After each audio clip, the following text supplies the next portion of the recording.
He regularly visits Stanford. He regularly visits UC Berkeley. A lot of high tech seminars, right? So if you have any questions, we can take them. We can try to answer them. And the Center of Excellence on Health and AI, this is what we are establishing. So you might be interested to work on health AI, and you have a great idea. Probably 3 or 4 colleges, right? So we have got tie up with NIT Warangal, we have got tie up with NIT Raipur, and we got tie up with JNTU Kakinada also. Right? We might pair up a few people here and there who are interested and do say Center of Excellence work, right? So we can achieve bigger dreams than what you are currently. There is no limit on what you can do with our association. And national international conferences, if you find anything that is interesting and you have some help to be done, we are here to help. Okay, but don't expect just one phone call will solve the problem. It must be two ways, right? You need to chase us to get the work done. And funding, we can also look out for projects where there is funding from government, where government will give both infrastructure as well as the manpower required to do these projects. And this is more from the institute and faculty, where we get the money to execute the project. Yeah, health aid, guidance projects, mutual access. Yeah, we can share some of our resources. We can also take your resources. For example, a student is working on a problem, building an LLM. He needs more computing power. Maybe your lab has some computing power. We can advise you to go there and use the time slots, right? Sky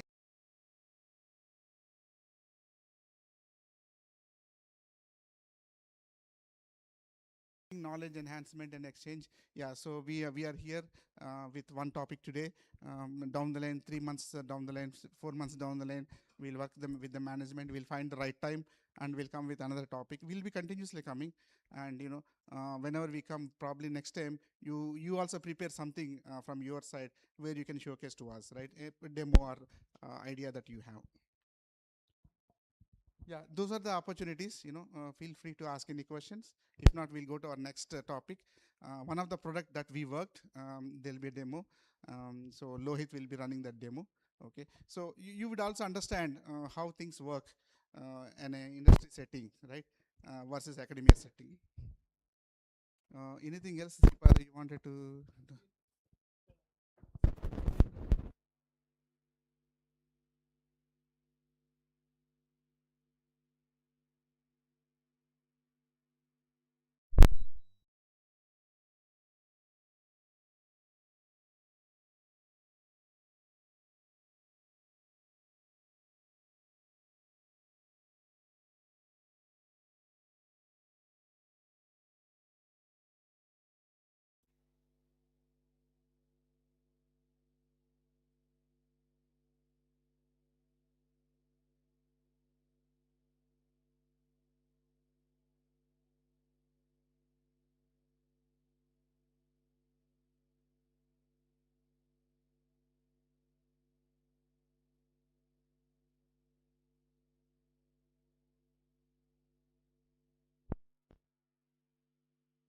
Hello. Yeah.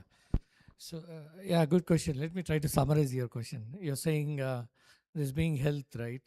How careful you are in producing the solutions, what type of testing you do, and all that to make sure it's accurate, it's precise, doesn't kill anybody, right? Yeah, yeah, that's a good question. So, yeah, I worked in med devices, healthcare for almost 25 years now. I worked with a lot of doctors and all. That one part of the story. I also worked with a lot of agencies. Healthcare, you cannot just like a supermarket product or some other YouTube video, you cannot just upload and say that this can work, right? It will have its own impact.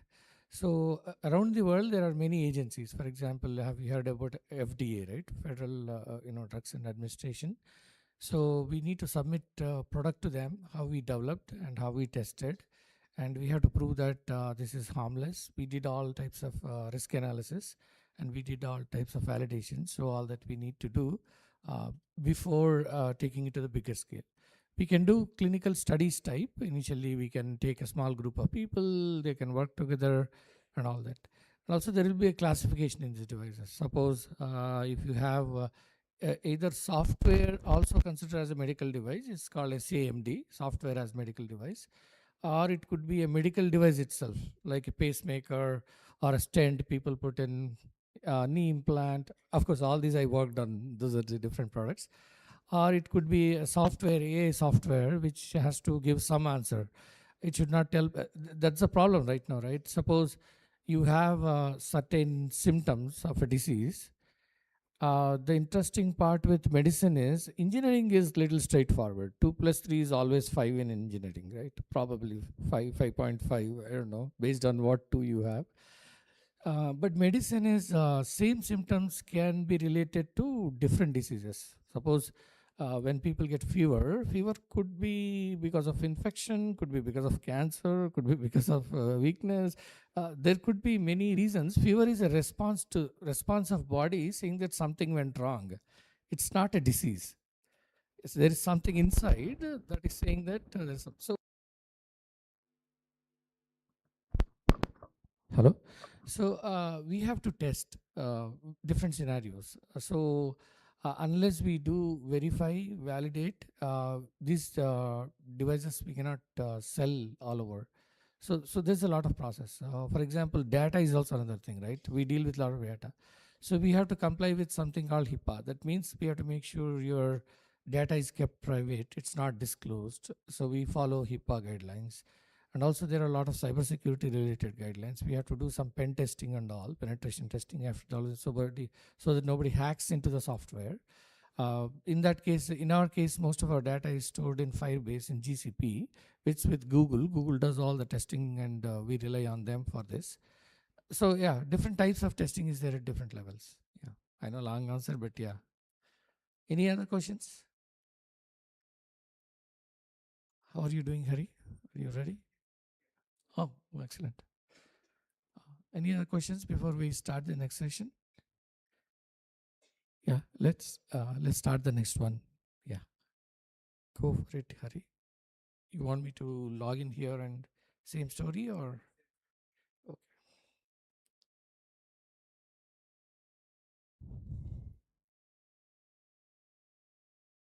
one second. Hi, Sureka, are you there? Hello?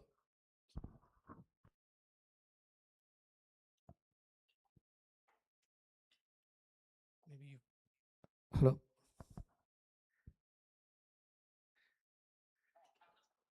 Go ahead, Sureka. You can.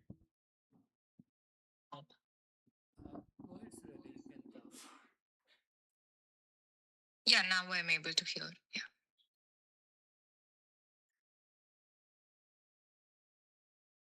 Sripada, do you want me to share the screen for the presentation deck or? Yeah, yeah, go for it. And maybe you can take 5 minutes or between 5 and. Yeah, between 5 and 10 we want to cover, is it? Yeah. Sure. Yeah.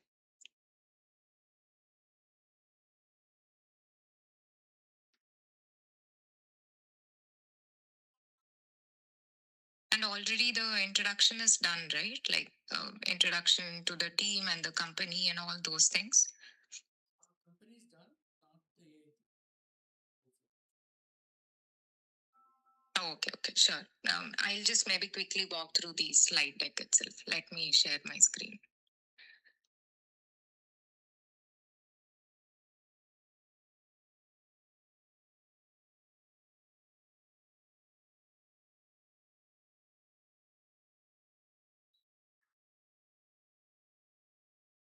Is my screen visible? Yes, it's good. Yeah.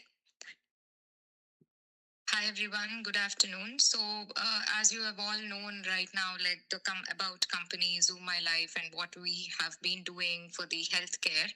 So, I'm here to introduce certain AI agents which we are specifically working on for both the family and also for the clinic and doctors. So, we have multiple AI agents working in coordination where we supply some of the agents for the family, which is a mobile app.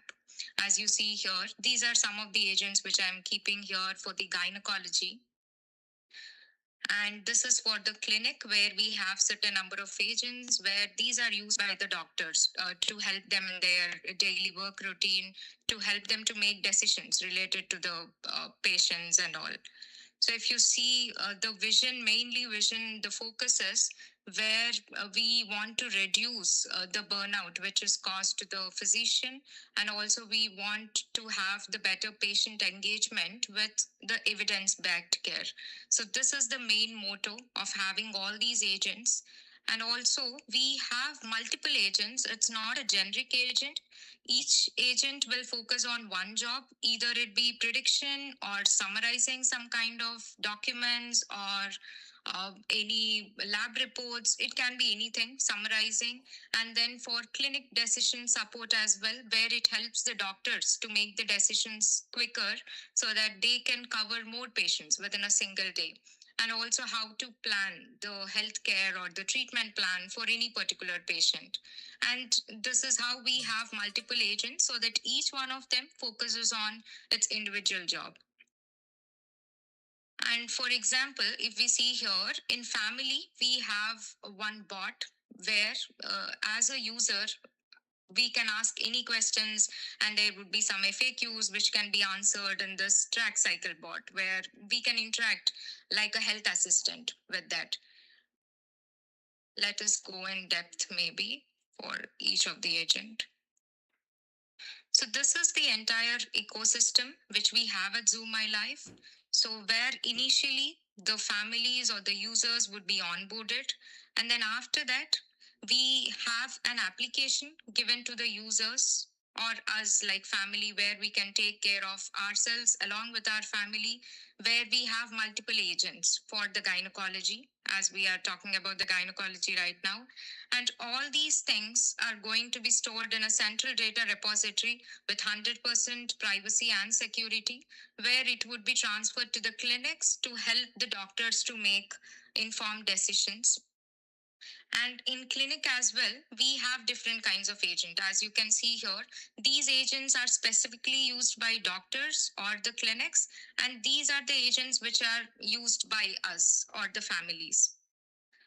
And this is where all the agents work together so that the personalized care would be given to families, and also the burnout would be reduced to clinics using the clinical agents. And now if we see a simple case study, let me walk you through a simple gynecological case study, like how our agents are doing for this case study. And let's take a patient profile. Maybe let's consider there's Sarah, who is 32-year-old female trying to conceive. Since there's a gynecological one, we have the relevant case study. And the goal is for the pain control and the fertility preservation, as we see here. And the main complaint she's having is where she's suffering from severe pelvic pain for 2 years. And also it has been worsening over the past 9 months. And this is the key data we have from that particular patient. And now she has like a lot of questions which she wants to get answered from the doctor. And as you can see here, this is a very complex case where the patient has like a lot of questions and she's with high anxiety because she wants to know all these answers and she wants to make her health clear. That's the reason we have all these questions which Sarah wants to ask to doctor. And now if we see how our AI agents would streamline this entire journey, not only for Sarah, but also for the clinic and the doctor as well, to whomever she goes and consults. And if we see on the user side, there are like 4 different agents which would help her to make the entire process easy and be informed about her health on a daily basis. If we see the first agent, right? So here we see the cycle prediction agent, where this specifically is trained with a lot of data, where the AI model will predict what is the next cycle for this particular patient. Since we are talking about Sarah, so let's keep it to Sarah, and this model will predict her next cycle window, whatever it is. And what does it use to predict is it tries to use past logs, symptoms, history, and all the medical history of hers. These are the inputs which are taken by this agent, and it gives the intelligent prediction based on that. And the second agent, which is the cycle insights agent, which you see here, it will generate the insights. So this is another agent where it takes all the data and it generates certain insights and gives to the user so that Sarah is informed like what is happening and what is about to happen and what all next steps she need to take care so that she has the good health. That is what this insights agent does. And there is this third agent which we were talking about in the first slide as well, which is track cycle bot. And here we have a lot of FAQs which are frequently asked by the users. So that is where we try to collect and keep it in the app itself. And most of the users can just click on that question and they can see what is the answer for that.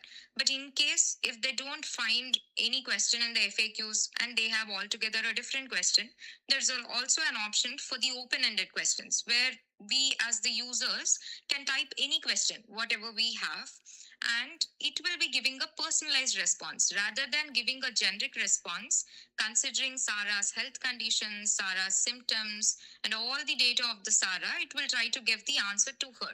So even if it is the same question from me and Sarah, the answer would be different for me and Sarah because her symptoms are different from mine.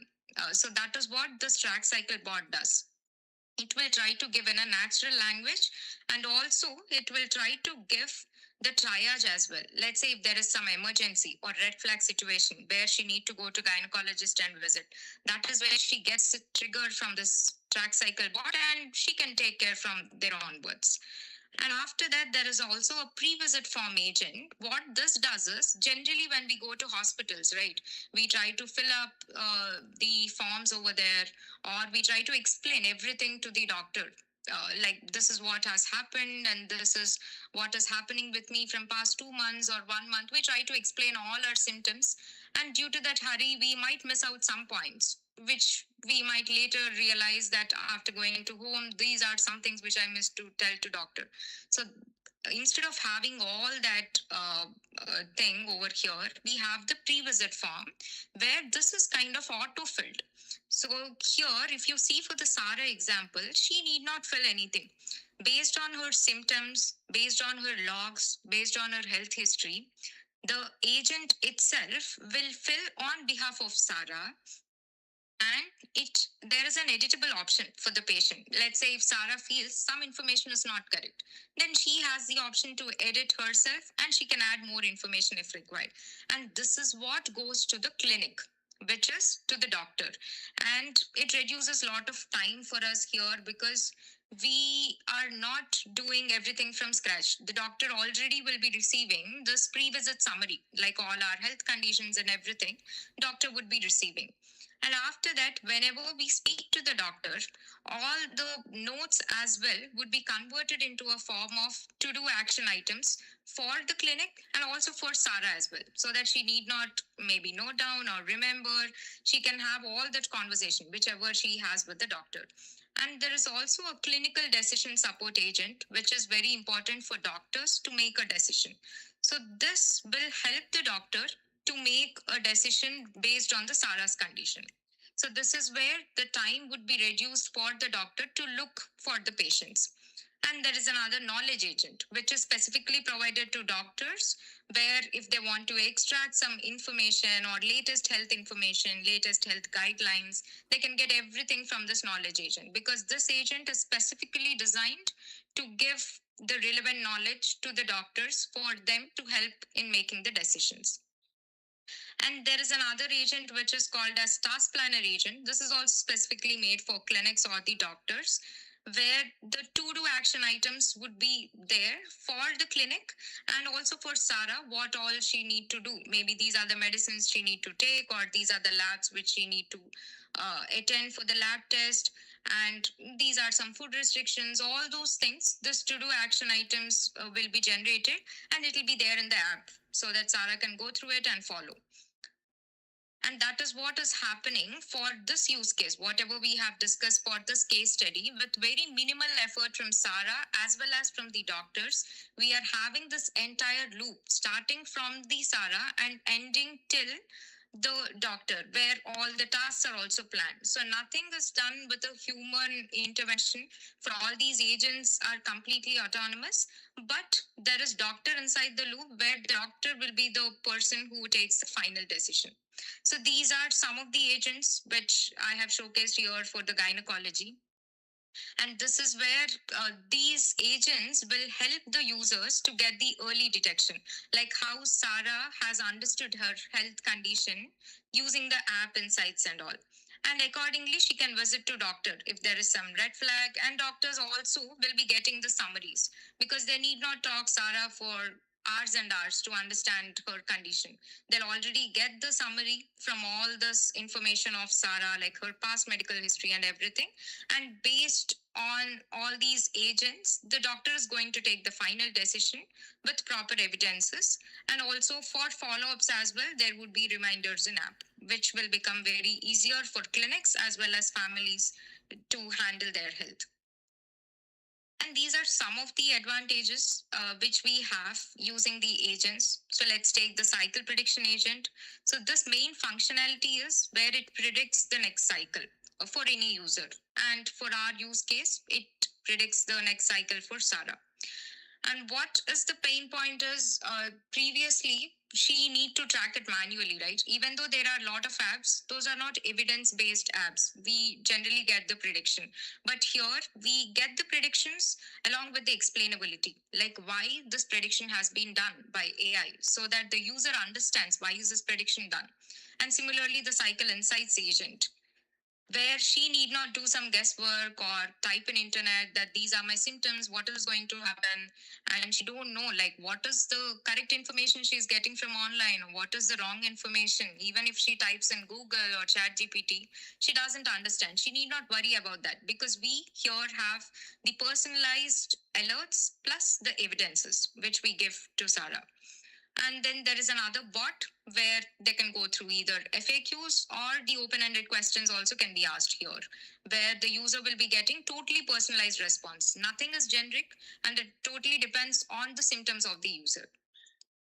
And all the other agents which you see here are mainly used by clinic, where the summary agent will try to summarize all the information from this pre-visit form to the doctor. And the clinical decision support agent will try to provide certain differential diagnosis with the evidences to the doctor so that they make the decisions quicker. But the doctor is the final person who makes the decision over here. And there's another agent, which is the knowledge agent. This gives the complete gynecological knowledge to the doctors or the gynecologists. And the task planner agent will generate all the action items which the clinic or the doctor should do as next steps, and also which Sarah should do in our case, because we were discussing about the Sarah use case. And if you see the impact of all the patients, clinic, doctor. So if you see in the patient side, right now in the this mobile app version, the cycle prediction would be done by the agent and the insights would be provided by the agent. And there's also a bot where the user can treat as a companion of the health and they can just type anything in that bot and totally the responses would be personalized based on their symptoms. And all of these agents are leading to early risk detection. Because of these, only Sarah is able to detect her health condition before it got worsened. And she's able to get the personalized insights based on her symptoms or her past medical history or her family history. All these are things which are taken care by the agents. And it gives the daily triggers and all, the app based on her medical condition. And also she gets all the relevant materials as well which she can read based on the condition. They get some articles like whatever she's interested for. And if you see on the clinic side, there would be the summary which previously maybe doctor used to understand from a patient and then they used to analyze it, they used to write down all these things which are there. But now it can be done by a single agent, summary agent, which provides a summary of entire Sarah in a one pager, where it doesn't take more than 5 to 10 minutes for doctor to go through it and then come to the clinical decision support, which provides a differential diagnosis to the doctor. And using that, doctor would make a final call of what decision to be taken based on the SARA's health condition. And there are always knowledge agents, because since we are talking about gynecology, there would be an agent which would have all the gynecological knowledge, and it can answer any of the question from the doctor with the evidence. And this is going to lead to a higher diagnostic accuracy, where it saves a lot of time for the doctor, and they can look more patients in a single day because of saving the time and improving the accuracy. And the burnout would obviously be reduced, because we are having a lot of agents which help the doctor as a personal assistant. And also it leads to the faster decisions. And if we see the entire workflow, it would be later, once the task planner does its task, all the to-do action items will go to the user app, and also the clinic application also. So clinic, we are having a web application, and for the user, we are having a mobile application. On both the sites, this task planner will do post the next to-do action items, where it becomes easier for the patient also to have a follow-up with the doctor, and also for the doctor as well. She'll have a note of this patient, and she'll know what all are to do action items for that. And automatically we get all the reminders or educational articles based on their conditions. And later in future, this should be integrated to the EHR, and that's our plan, like for later stage, once we are done with all these agents. Any questions, any of them you have, maybe based on the high level discussion? I know we haven't gone through in depth, but any questions do you have after hearing to these agents, or the mobile agents or the web application agents?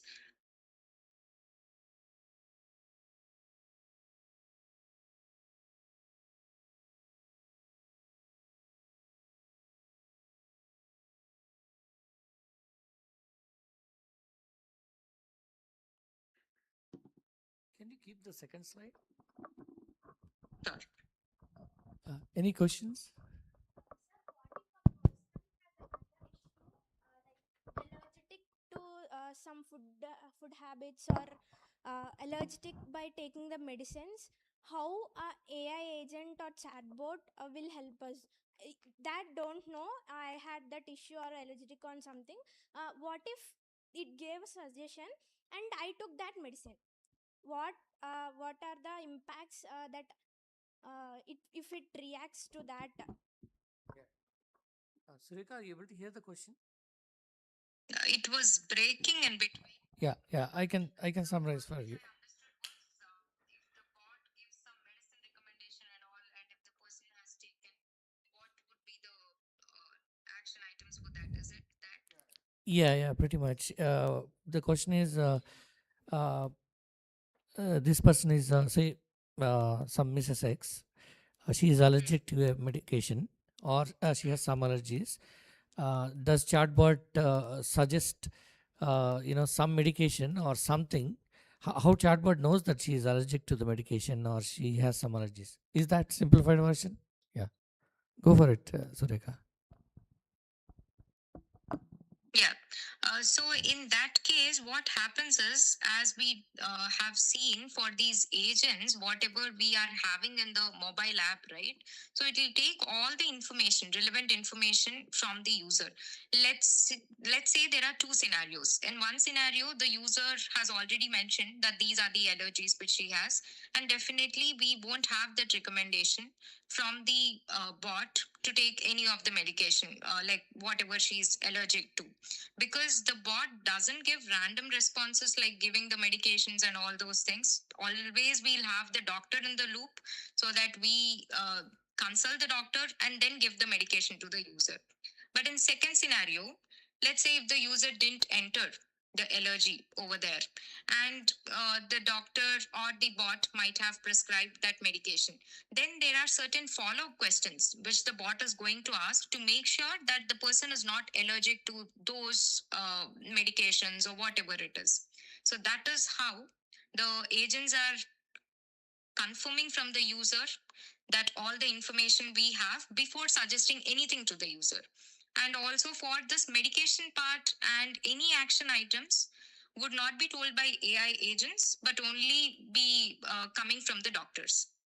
The AI agent is not going to tell any of the final next step for the user, but it's helping the doctors to make a decision. Does that answer your question? Yes, sir. Yeah. Yes, ma'am. Thank you Maybe, so much. maybe I will add something there. Can you go to your second slide where you have clinic? Yeah. Keep this slide for a while. So, I mean, this is a very complex ecosystem, right? So this is a personalized system. So what we mean by that is, this is not any Google or anywhere or ChatGPT or Gemini where you just enter the symptoms and get the recommendation, right? So if you see here, this onboarding and register, that Sparkle web you're seeing, right, with home picture. So we actually build your health history before any of our agents will give some suggestions. That means in the Sparkle web with your family, suppose whatever X person is there, we build all the history, like have you taken all vaccinations? Are you allergic to anything? What is your blood group? Does your genetic history, if you have, and also how is your family history of any diseases, any allergies or anything. So all that is there already in the database. So our agents, when they give some suggestion or when they triage patients, they also considers your prior history. That's where this become personalized. That's where we are competing with Googles and Chat GPTs. We are saying, okay, you give 100 diseases. Our agent may not tell that 100 diseases. It will tell, hey, your cholesterol is high, you're obesity, and last time you complained chest pain, you have blood pressure, probably this may be heart attack, what you're going through. That may be the most probable situation. So these are more personalized. So that means they already know what allergies you got. But the other question you, as Sureka is trying to clarify it, they don't treat you. They tell you when to go for treatment, and also they remind you what treatment you need to take and alerts and all. That's other thing. They are not qualified doctors, but sometimes they are better than doctors. But you will see it like still there will be a doctor in the loop, because this Sparkle web is connected to your clinic, right? So clinic doctor will see like whatever prescribing. And apart from that, we are also working on another agent which is not part here. That's in R&D. Do you want to quickly talk about RX, Sureka? Maybe that is a direct answer to what this girl is asking. Sure. Let me give a high level view. So one of the agent is kind of medication agent, where this what it does is it will try to take all the information from the user. First of all, like it will try to take the current medications and the past medical history, the family history, everything. First of all, that will be filled during the registration, and also for this medication agent, that would act as an input, and it will also schedule like let's say if they go to doctor and we are given maybe 10 medications which we need to use for the next month. So that is where this agent will intelligently give you the reminders, and it will also tell out of these 10 medications if there are any allergical things, or if you shouldn't take like one medicine with the other medicine. And that is where the doctor mentions the time as well, but those alerts are also provided intelligently by this medication agent, where it tries to trigger you like these are the things which you need to take care when you're taking this medication, or these are some of the precautions which you need to take care, or you shouldn't take this medicine A with medicine B, because both doesn't suit when taken at once. So all these things would be intelligently be given with this medication agent.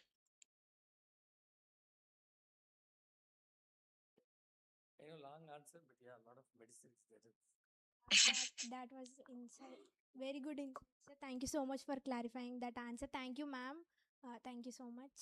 I got the point. Any other questions?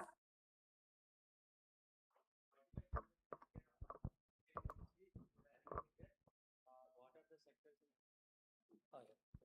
Maybe I can. Being an engineer, what all I can do in healthcare, is that your question? Yes, sir. Yeah, well, there's a lot of things, right? Healthcare is very domain intensive. So basically, you can develop medical devices, you can develop softwares like Sureka or Lohit. They are working on AI agents for both people, in general, patients or normal people, and as well as for doctors. Or yeah, there are many things you can do, and also drug development. That's another place where AI is getting. Yeah. Any other questions?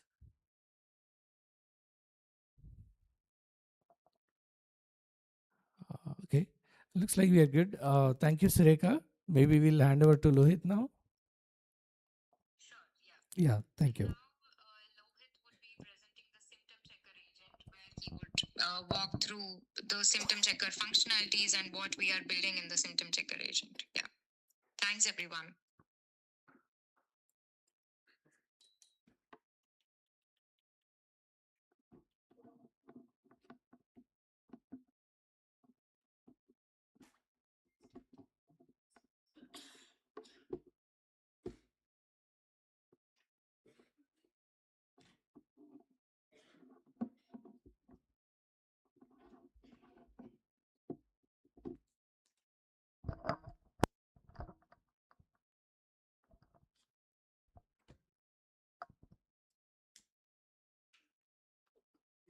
Windows P, Windows P.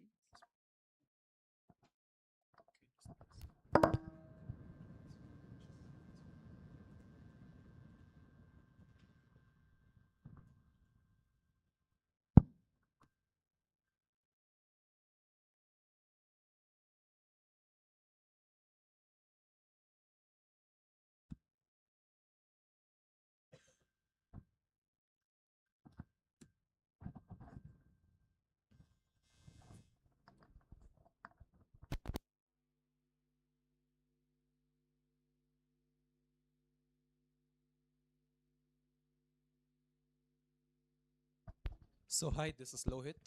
I'm currently working as an AI engineer with Zoom My Life for the past 3 months. So yeah, this is a very simplistic agent that we've built in the past couple of months. So yeah, I'll give you a walkthrough around it. And I'll try not to take much of your time because it's already been so late. So yeah, what's the current healthcare crisis? We have a lot of healthcare worker shortage. So many people are hesitant to pursue healthcare, and so there's a lot of shortage of healthcare workers. So that's one problem we are trying to solve with Zoom My Life and this product in certain. Next would be cost barriers. Healthcare is pretty much very expensive, and it also feels a lot when for people living in rural areas or for people in the not so strong economical backgrounds. So that's also one problem we are trying to solve with this product. And next is the access gap. A lot of people do have digital devices with them, like say smartphones or laptops or computers with them. And even doctors also do have the same devices, but we are not really using them to an extent where we can push it forward. Say healthcare itself.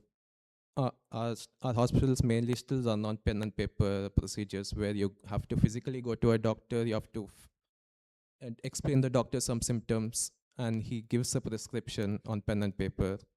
And the doctor is also still unaware of your past medical histories, even today. So it's kind of incomplete. Sometimes you, in very rare cases, you might not get your satisfied answer. So yeah, this is also one gap we are trying to fill here.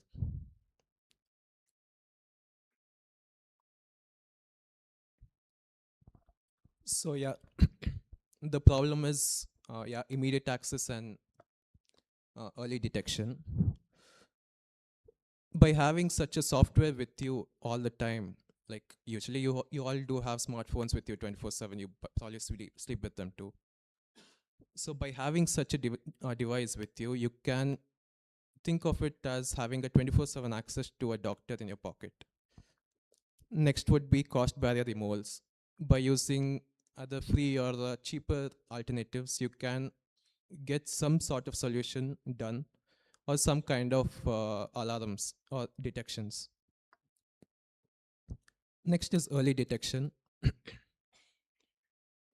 You can usually save a lot of lives when you when you detect such diseases or symptoms very early in life, like yeah, as the slide says, 24,000 lives are lost because early detections are not being made. For example, tonight you might have a chest pain. You might just think of it as a normal chest pain and go back to sleep. But this chest pain could be something as a normal chest pain, or it could be an heart attack. You'll never really know. So this early detections are something we're trying to solve here. Next is yeah, global reach. Like I've already said, everybody has a smartphone, everybody has some sort of digital device. So you can use these digital devices to help yourselves.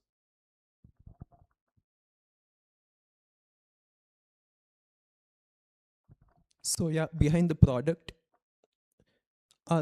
these are some of the data sources we have accumulated from. One is SimCat. This data set consists of disease and symptom mappings along with the probabilities of how much a disease, of how much a symptom is associated to a disease. Sometimes symptoms have, like, some particular set of symptoms might cause multiple diseases. Like I've already said, you might have a headache. It might feel like a regular headache, or sometimes it could just be a brain tumor. You never really know. End of the day, it just feels like a headache. So SimCat addresses this by giving us probabilities of how much a symptom is associated with a disease. Next is NHS. NHS is pretty much like an open source website where they explain about a certain symptom and not about a certain disease. So yeah, with our data sources, we gathered around 800 diseases with 450 plus symptom mappings. And yeah, statistical grounding. Like I said, SimCat provides us with probabilities and of how much a symptom is associated with disease and how likely you are affected by that disease. So why it matters? There's a gap. First thing is lack of real world clinical data. Real world clinical data isn't really available open source because they are very private information, very restricted information. So one thing is they're not really available much. And synthetic data doesn't really cover this aspect that much. So even that would be a problem. So yeah, having good data sources would give you better models than really having some faulty data.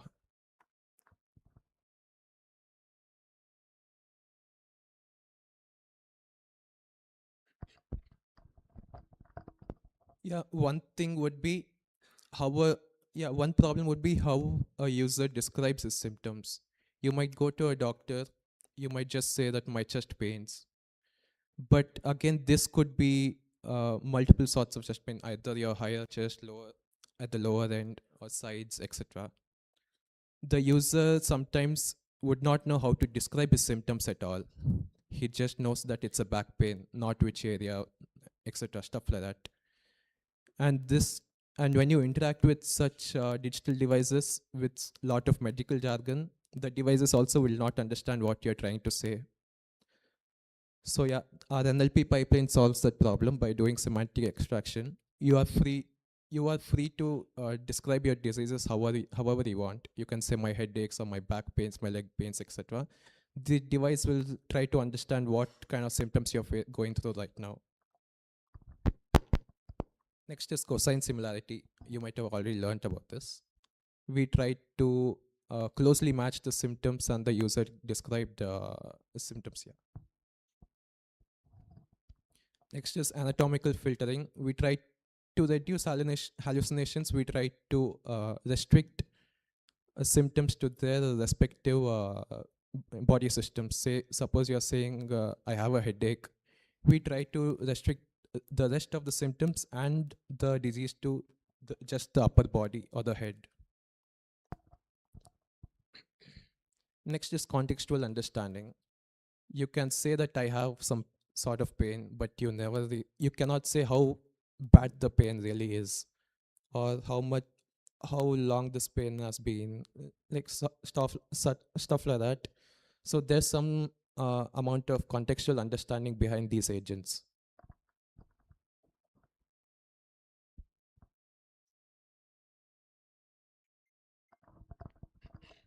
Yeah, so on a high level, this is how it works. As I said, through SIMCAT, we get probabilities of how much a symptom could be associated with the disease and how probable you are likely to be affected by that disease. There are multiple steps involved within this. One is information gain. The agent tries to ask you follow-up questions because the user might not describe all the symptoms in one go. You might just, while going to the doctor, you might just say, I have cough and cold. The doctor will follow up by asking how long has this been going on for? Do you have any past medical histories? Are you taking any medication right now, etc.? So this also is integrated within this, but it's not shown. Yeah, so the current model, we achieve 72% diagnostic accuracy. Our competitors have around 35 to 40%. Yeah.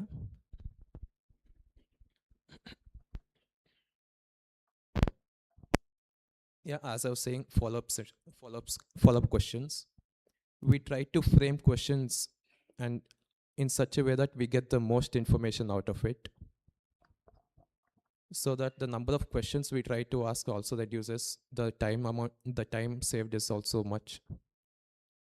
And the questions are also pretty simple. They are just yes or no questions. You have to select if you have any symptoms or how long this has been going for, etc. Next is efficiency. We try to reach diagnosis by within 5 to 6 questions. Competitors take around 10 to 15 questions. Like by going through 10 to 15 questions, I might lose interest in the middle because it's taking a lot of time.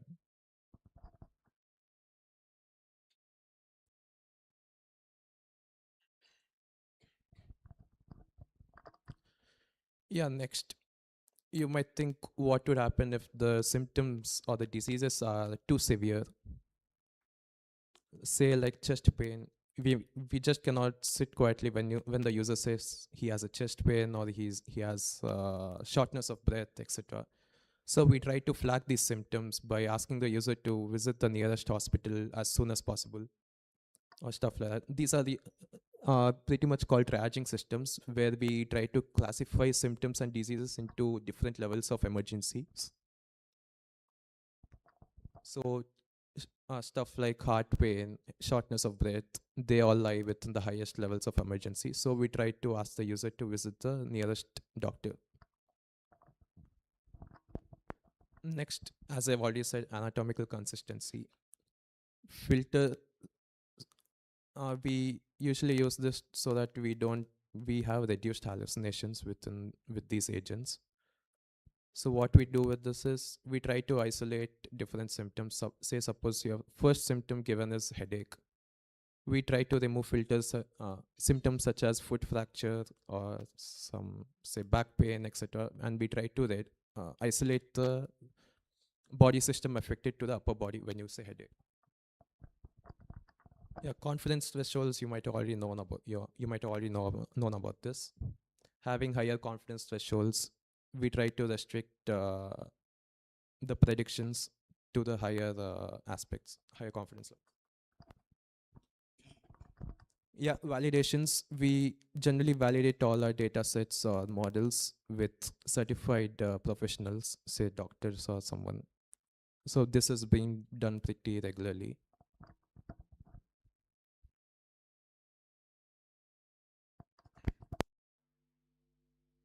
I've said in the like I said in the initial slides, a lot of people do have some sort of software devices like smartphones or laptops, computers, etc.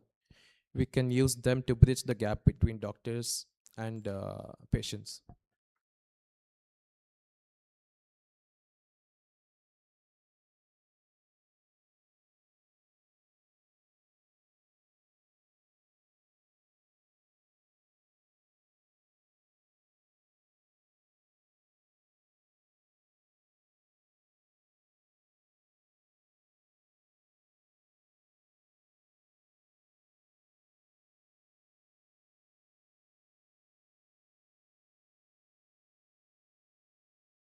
Saved around 24,000 lives a year. This number is actually growing every year, not actually reducing. people tend to throw away ignore symptoms that they get, like chest pain, etc. So they really don't want to attend, go to a doctor. They wait for a while. Say, I get chest pain. They'll be like, yeah, let's wait for a couple of days. If this persists, I'll go to a doctor. Also, like, ignore it. It could be a heart attack. You'll never really know. Next is, yeah, accessibility. This pretty much lies in your smartphone or laptop, etc. So it's pretty much 24/7. It sits in your pocket, low cost, not zero. Has multiple language supports and lower bandwidths.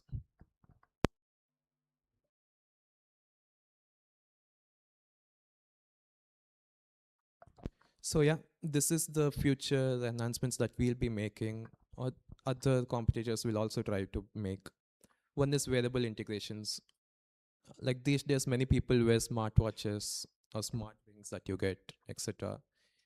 These devices also measure your heart rate, your blood oxygen levels, etc. We might try to integrate these with our application so that we have real-time data access, and we can prevent some early symptoms or early detections. Next is multimodal AI, image analysis, or using audio. Image analysis, we can take your scans, or you can post a picture of your skin rash. We can tell you what kind of rash it could be, or what kind of disease you might be having, etc. Next is audio analysis. Audio analysis, one is you might the user will be able to input the symptoms through just audio. He can just describe what he's feeling if he's unable to type, or he can just cough into the mic and we'll try to say if it's a wet cough, a dry cough, or some sort of symptoms like that. EHR integration, if a disease that you've gotten is authentic, we'll try to add this to your medical records as well, so that in future you can consult your doctor with this, or the doctor is aware that this so and so event has happened. Yeah, continuous learning, as I've said, all this is regularly monitored, and alerts are sent real time.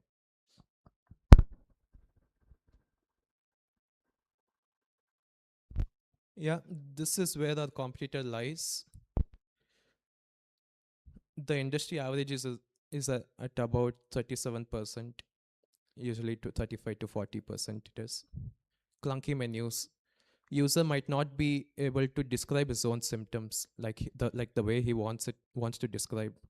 He might not understand medical jargon. Like, an option could be palpitations, but nobody really knows common man really doesn't know what palpitations are. It could be just what it really means is higher heart rates or irregular heartbeats. But the common man doesn't really know about this, what palpitations are. And our competitors don't really take this into matter about having user described symptoms. So this is one advantage we have. Next is follow-up questions. Our competitors have 10 to 20 different follow-up questions. Having these many follow-up questions, we are losing a lot of time, and it feels kind of boring also by spending this much time in front of answering so many questions. Yeah, limited guardrails. So our competitors tend to hallucinate a lot also. They might give wrong mispredictions regularly by taking certain symptoms because they are not really backed behind real world data. So all these points are where we lie ahead also. We have lesser follow-up questions, higher accuracies, lesser the hallucinations, etc.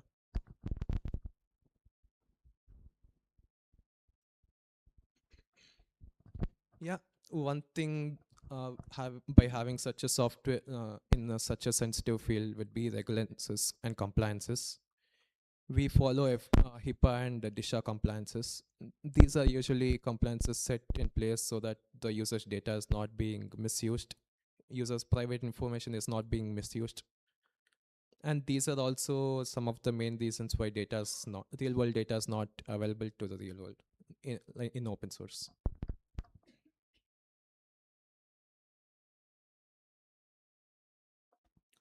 So yeah, this is pretty much the vision and our ambition of this company, where we try to bridge the gap between doctors and patients, make it lower cost, make it so that healthcare is patient focused and not business focused entirely. I'll try to demo a small. I'll try to give a small demo of the product of the agents.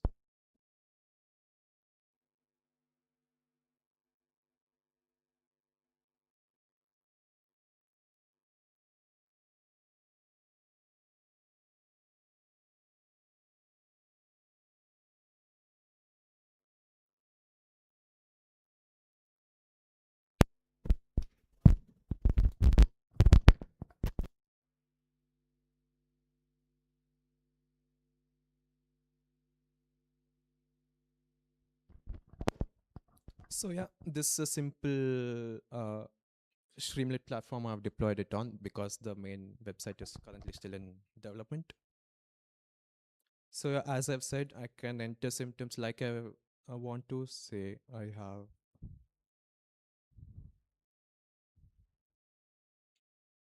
am feeling cold, heavy cough, and fever. Let me also add some more, say back pain in the lower part of my body. So yeah, this is a very bad way of describing symptoms, I guess.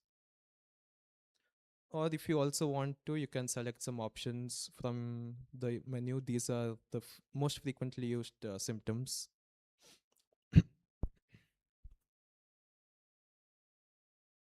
So yeah, like I've said, follow-up questions, we try to summarize this within, we try to conclude the prediction within 6 follow-up questions.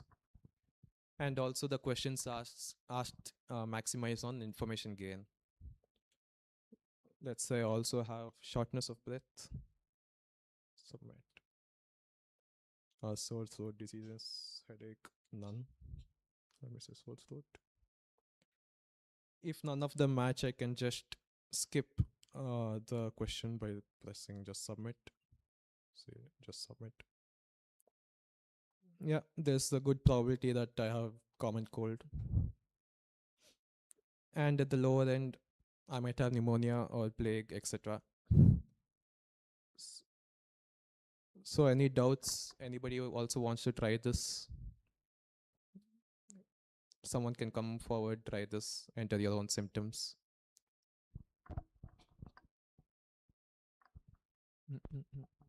No, nobody.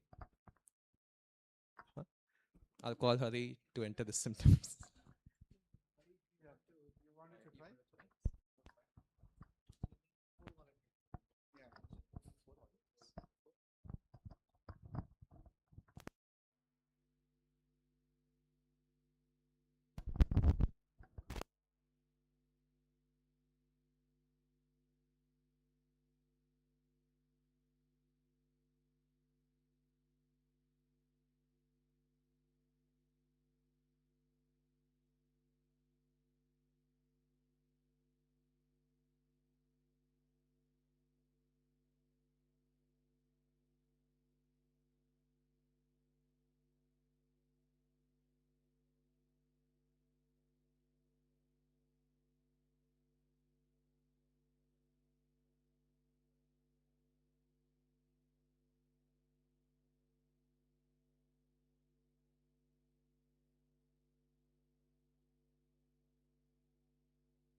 So one more girl. Yeah. Maybe you can open there's a Zoom my life on it. Yeah, one more girl. None of you want gifts, is it? One girl, another two boys who want to come. Who comes first, they will get the gift anyway. Yeah. Anyone? One more here? Anybody from here? Boys, brave boys, come.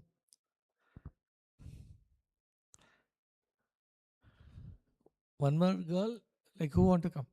Come over.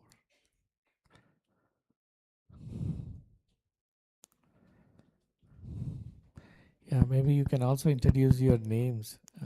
Yeah, go for it. You can tell your name and you can start. Yeah. No, you can tell your name and start. Yeah. Hello. Hello. My name is Sai Kumar from AAD. Oh, go for it.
Do you really have the symptoms or it's just cooked up?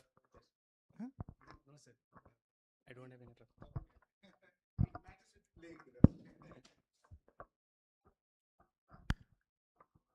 Hello, all. I'm Lalit Sai from CSM Hostlers.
Yes, sir. I am in because I am graduating in a year, but have to learn a lot. That's it. Depression. Can't see it.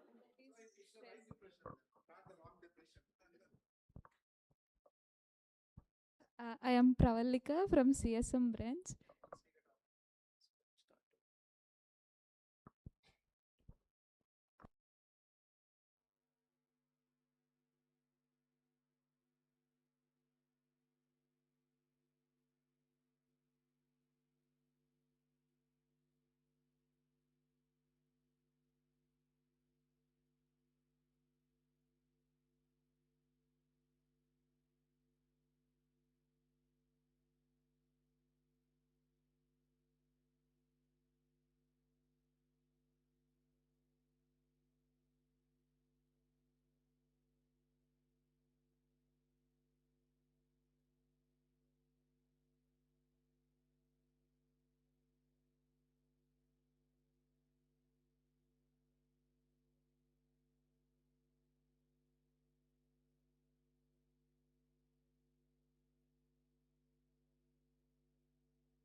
symptom analyzer, right?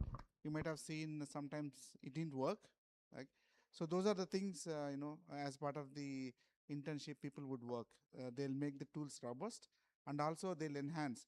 Currently, it has only few capabilities, few disabilities. It doesn't cover the entire spectrum, right? So give a big applause to all the three. Yeah, please come over.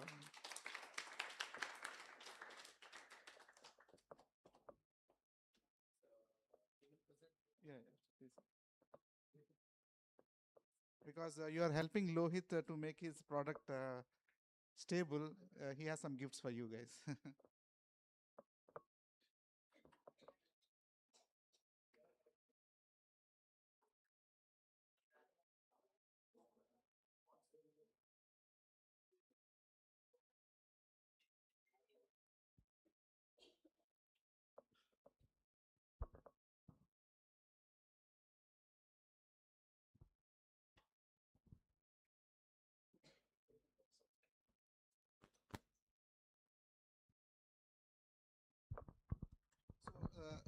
Symptom analyzer is one small functionality of the product. There are many things that we are working on behind the scenes. So this is purely based on AI algorithms and AI analysis.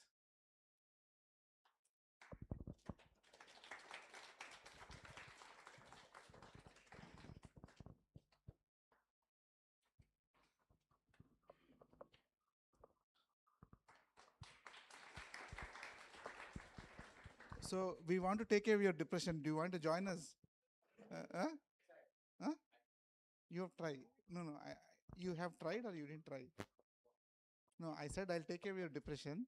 Please join us. That's what I'm trying to say. Oh. Okay, but you need to go through the interview process. That's even more depressing. I'm joking. Okay, take care. Yeah, we are done for the day. Any questions? Anything specific that you wanted to ask?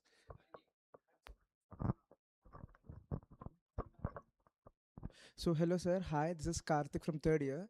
So I've been working upon a project. I've been selected as an winter intern at IIIT Hyderabad. So there I was assigned a project about the healthcare, which is about the psychological analysis using house tree and person prediction. There I've learned a few things, but right now there are a few questions which pointed me out. So I'll just want to ask them.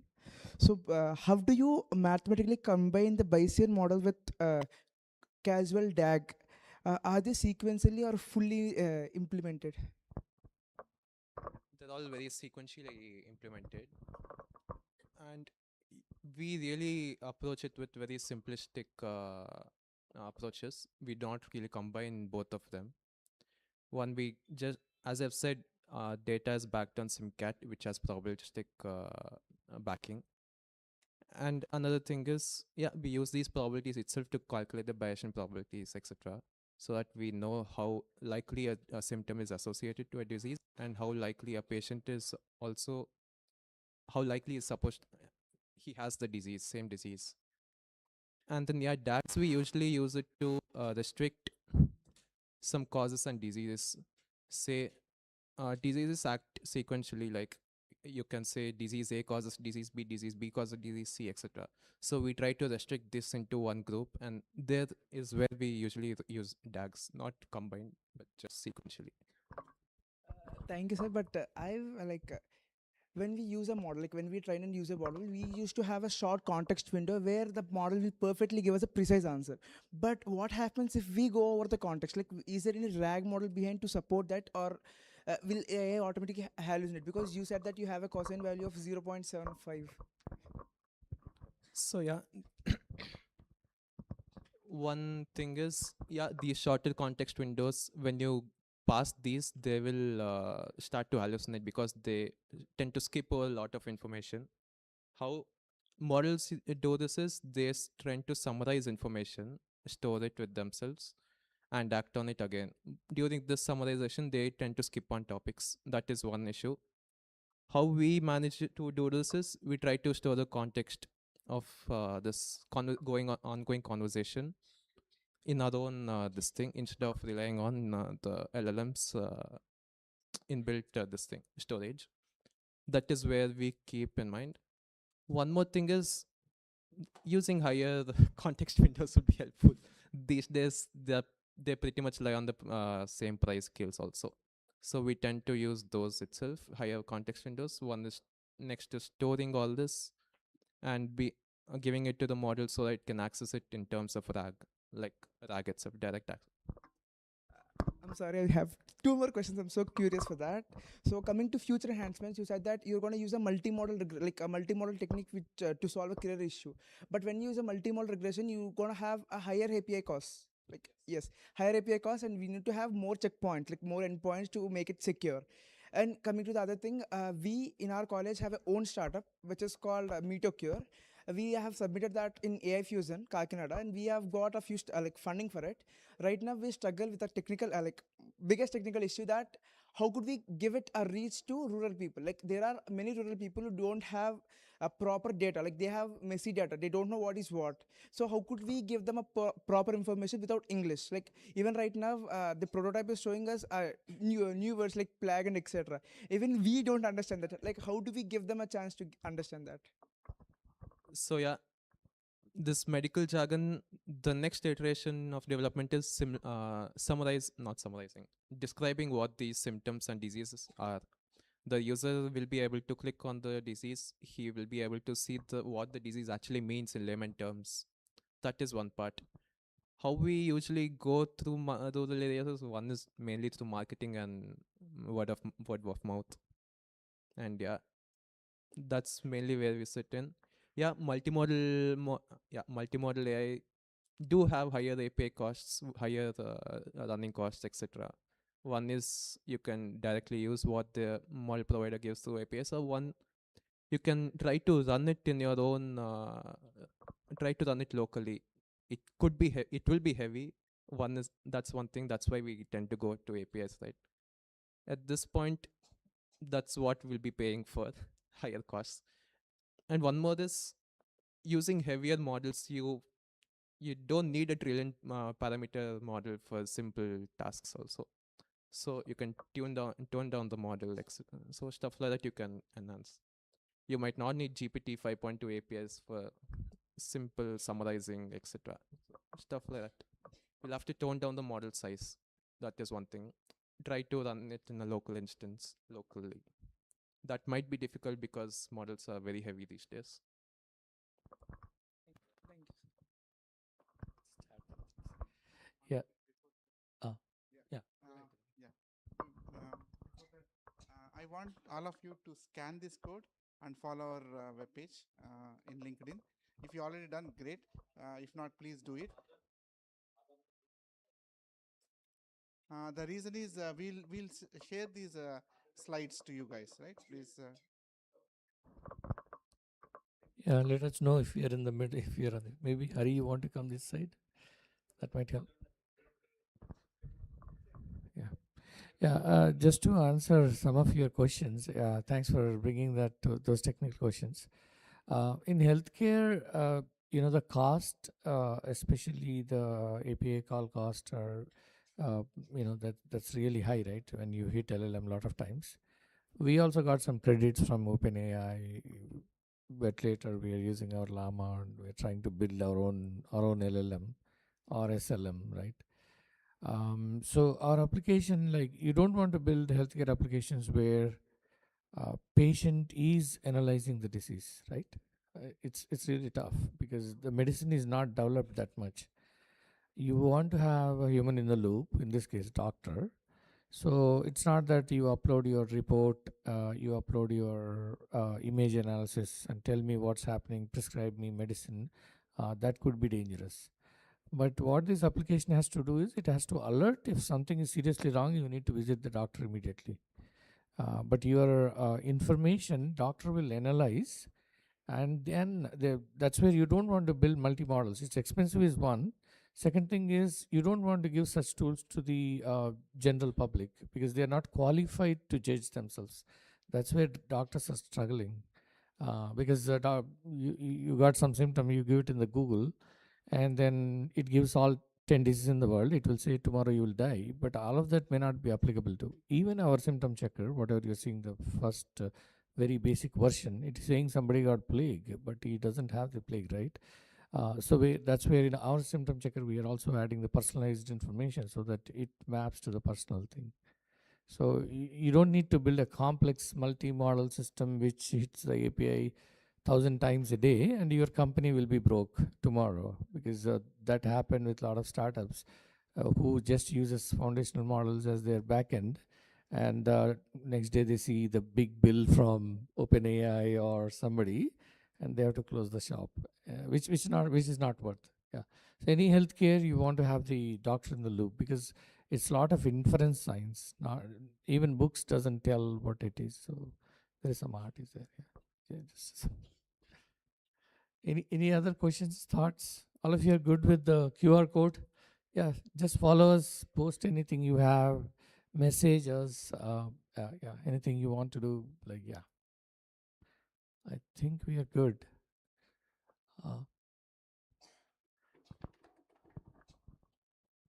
yeah. Thank you, Lohit. Thank you for that wonderful demo, and I hope it helped you as well to understand your customers. Thank you so much, sir. And uh, uh, let us conclude this session with, I hope all the questions from all the students have done. If anybody have their questions, this is going to be the final chance. So I'm going to give you 2 seconds of time. Within that, if you have questions, please raise your hands, or else we'll just continue with what we're going to do. Good? In 3, 2, 1. Yes. I hope this you find this very useful. But I've been there till morning, and to be honest, every session and every minute was fantastic and valuable for me. And as a student, and I enjoyed a lot. And thank you so much for the MOE opportunity for with our college. And I believe many students will use this platform as well. So without any ado, let us gather at the stage for a group picture, and I request every guest to please get onto the stage, and students as well onto this dais, please, as soon as possible. So I know you guys are I know you guys are hungry. So after this group picture, you can go eat your food. So without any ado, I request all the guests to please get onto the stage, and boys are requested to please get onto the stage, and girls, we will be in the stage we will be in the floor itself.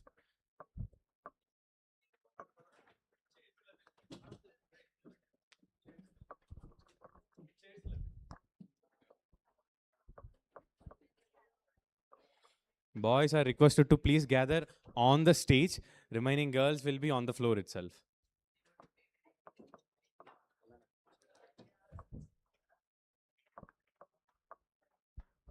ఇంకా రెండు కావాలి.